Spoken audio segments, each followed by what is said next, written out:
Today we're talking about cervical dystonia, which can be a painful, debilitating, and sometimes socially isolating neurological movement disorder. It's called cervical dystonia, and the effects can literally be paralyzing both physically and socially. I'm not able to be employed. I had to quit my job because of my dystonia. To begin with, it completely ruined my career. I had to leave a career I loved to do. What disorder could be so powerful to force these people to have to give up their careers? The disorder is called dystonia. Dystonia is a syndrome of sustained muscle contractions, frequently causing twisting and repetitive movements or abnormal postures. Martha Murphy has cervical dystonia, which affects the muscles of her neck. She's had the disorder since 1975. The type of dystonia I have is called cervical dystonia, and it affects the muscles in my neck and shoulder area and makes it difficult for me to turn to my right. My dystonia started when I woke up one morning with a stiff neck on the left side of my neck, and I thought that I had just slept wrong and that it would go away, that it was a temporary condition. But as I was going to find out years later, that was not the case. I actually had a medical condition. When you have dystonia, it sort of feels like an ongoing battle between your mind and your body because your muscles don't always cooperate and work in the way that you would like them to.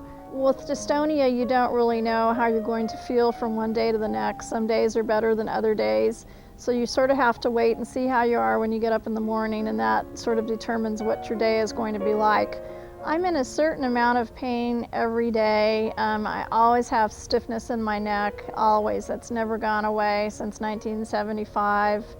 The pain some days can be slight, other days it can be more severe, but I'm never totally without pain or discomfort, but you just sort of learn to live with it. I've tried a lot of different treatments over the years, including oral medications and that sort of thing. But what I've been getting now since 1997 is Mileblock, which is a form of botulinum toxin. And it's injected into the overactive muscles that I have in my neck and my shoulder to sort of calm them down and make my symptoms more manageable. Martha leads the local dystonia support group in San Diego.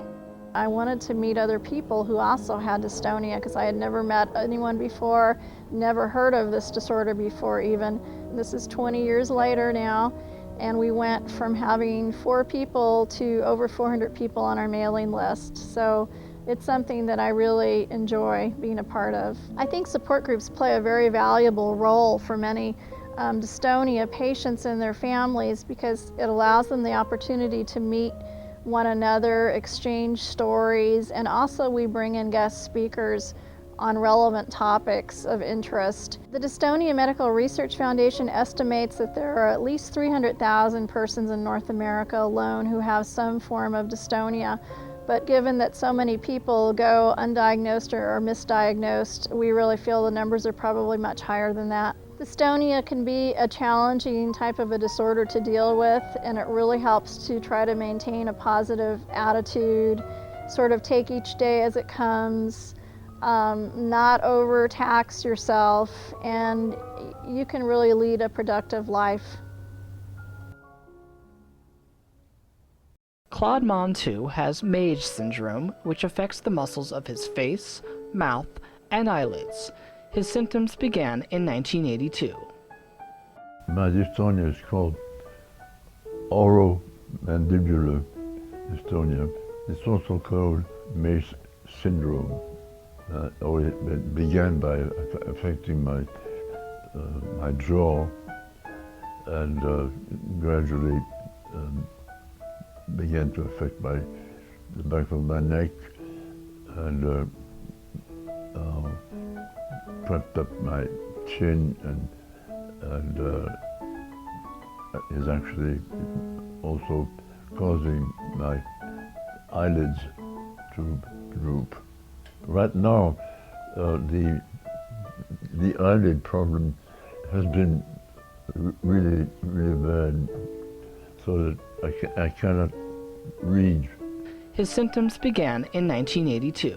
And I didn't know what it was for about 8 years. Claude went to the doctor and was diagnosed with dyskinesia. She immediately diagnosed it as dyskinesia, which is the same as dystonia. When I'm presented with a situation where I have to keep talking, keep my mouth moving, I have to be extremely careful, otherwise it's very hard to understand me. I was a very successful musician and teacher, and I played the flute, I played a lot of chamber music. To begin with, it completely ruined my career as a solo flutist. I still play the piano.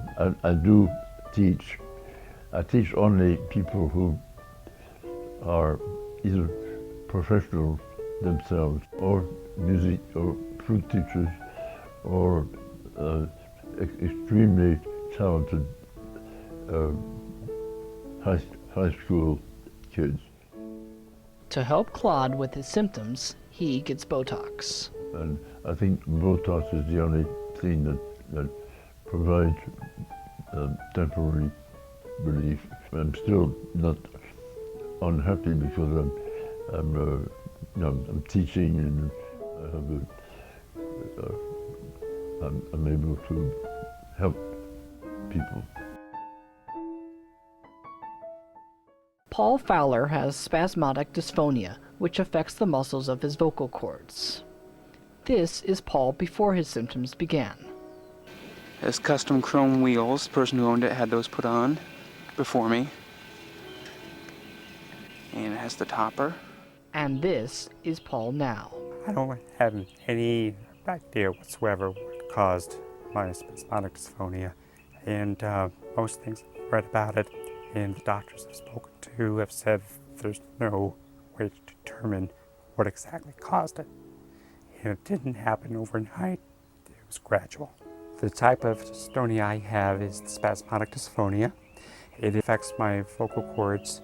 I have a rare form of spasmodic dysphonia. I have an adductor and an abductor. Most people either have one or the other, and my form of it makes it very difficult to treat.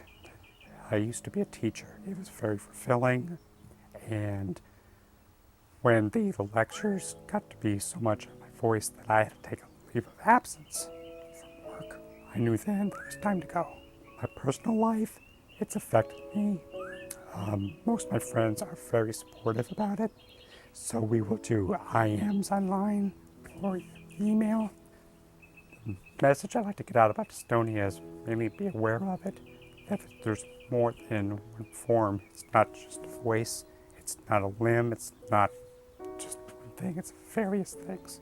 With my dystonia, I get tremendous headaches when it's time for my treatment because the muscles are spasming so terribly that it pulls all the other muscles tight around the neck, and I get serious migraines from it. The type of treatment I get for my dystonia is Botox injections directly into the throat.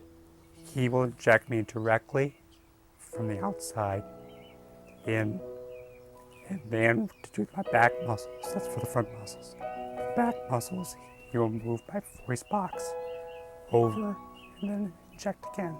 The speech therapy has taught me how to give better breath support. My biggest problem was when the spasm would hit, I would try to control it. And it took me forever to learn, can I control the spasm?